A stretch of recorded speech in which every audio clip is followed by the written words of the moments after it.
In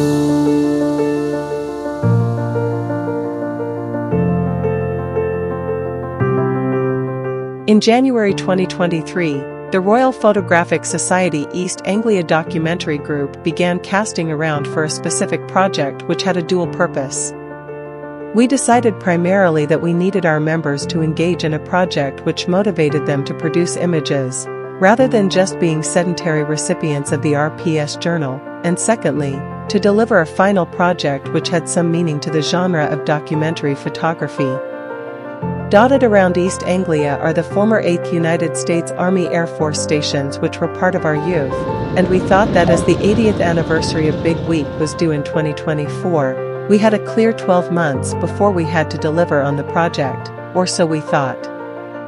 Based on the assumption that we were revisiting these air bases, or following on from that which went before, we thought that Slipstream 24 would be a practical working title for the project and opened up a new folder with that name, where else, but up in the cloud of the Ultimate Production Company.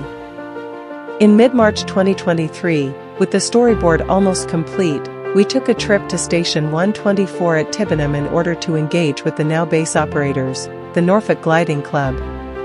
We were looking for support from them for our project, and this was readily given.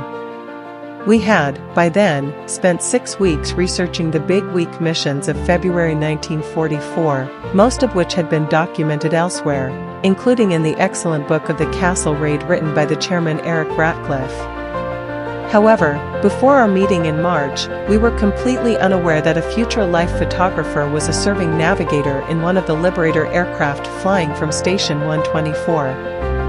This swerved the direction of the project somewhat, as we now had a previously unknown accessible archive directly from a photographer back in 1944.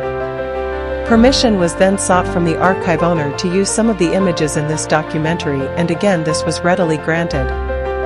So the brief was expanded to include the personal observations of Art Shea.